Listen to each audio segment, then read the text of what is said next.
Shout my hip hop since 1987, niggas. Hip hop since 1987.com.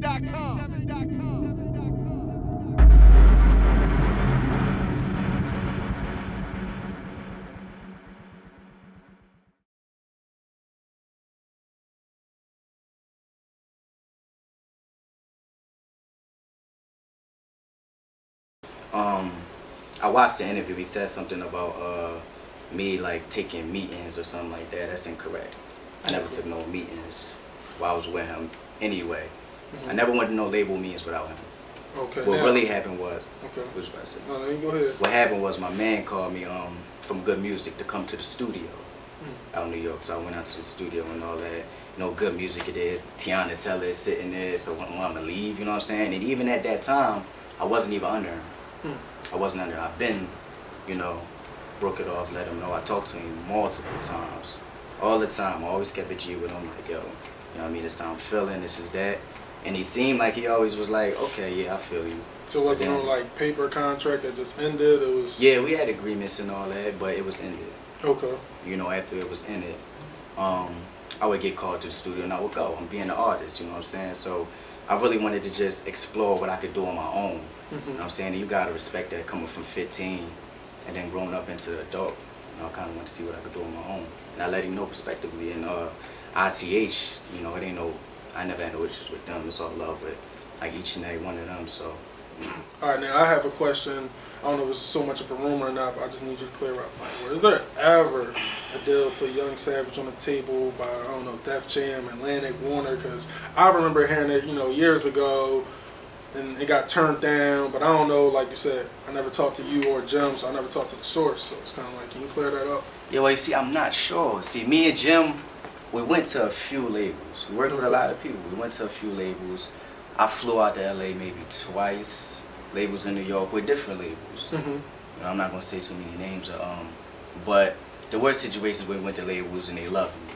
It's like, yo, we love this kid. Like, yo, we love him. I would rap for him, and they would just be so happy and everything. So, but after that, I wouldn't hear anything. You know what I'm saying? Because Jimmy was handling the business, so I just didn't hear much. And you know, over time, it was just like, all right, we checking out another label, and it just got forgot about. You know what I'm saying? So.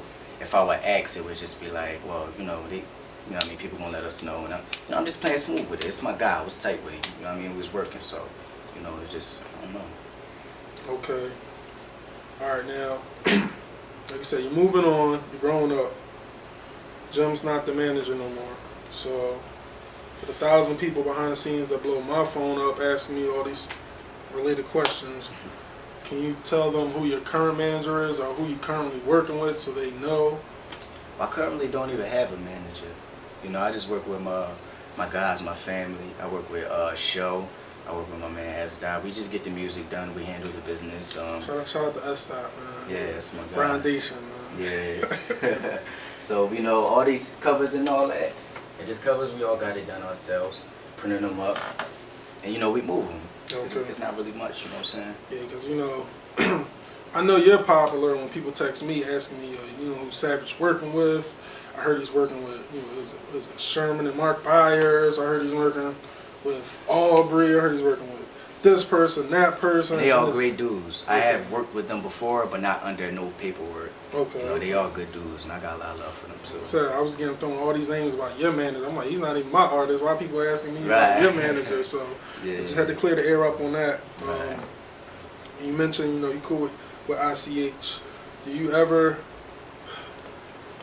do you ever feel like it was pressure on you to be like, you know, like the face of ICH, you know, back when, you know, you and Jim was partner up, it was always like concert flyers said, you know, Young Savage and ICH, Inner City Hustlers and things like that, and the videos used like the forefront. Do you ever feel like it was too much pressure on you at the time? Like you was carrying a whole bunch of dudes on your back, or? Nah, I never felt no pressure. I was built for it.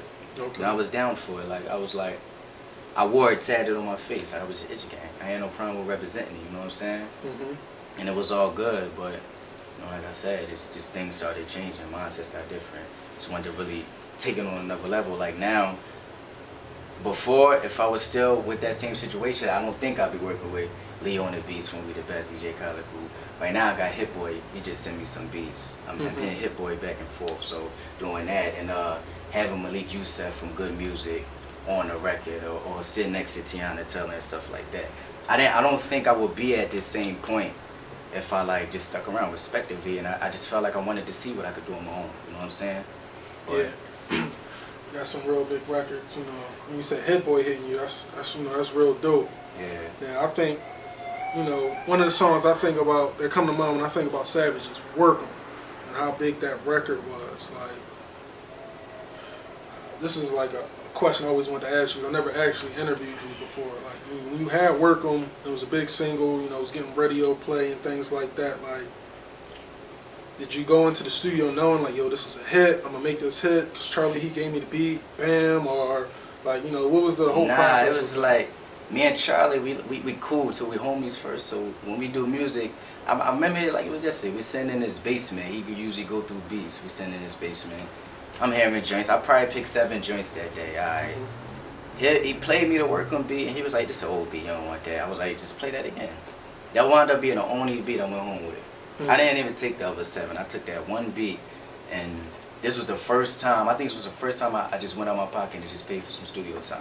It was the first time because I was so confident in the record. I didn't think it would be like a big record, but I thought it was gonna be dope. So I paid for the studio with my man Roscoe, and we just put it down that day. And after that, when I put it out, when I played it, I remember playing it for Jimmy. I was like, I want to do a video of this joint. It's a hot song. You know what I'm saying? Because at that time, I feel like I ain't really had no songs out. You know what I'm saying? I was like, I finally got a song I want to do. Let's do it. After that, it just shot up. It was surprising. And at that time, since it was like one of my first songs I did, I kind of didn't know what to do with it when it shot up that fast. It took me by surprise. I'm like, I don't know what I should do. I mean, it's just shooting up, you know what I'm saying? So it just was what it was. Definitely one of your bigger records. Now, do you feel like, because I know you talked about, you know, you reached certain limits and things like that in Philly, you know, you kept hitting the ceiling. Do you feel like because you was on the radio, you had, you know, big videos, big songs, you know, you had a Meek Mill feature, you know, years ago.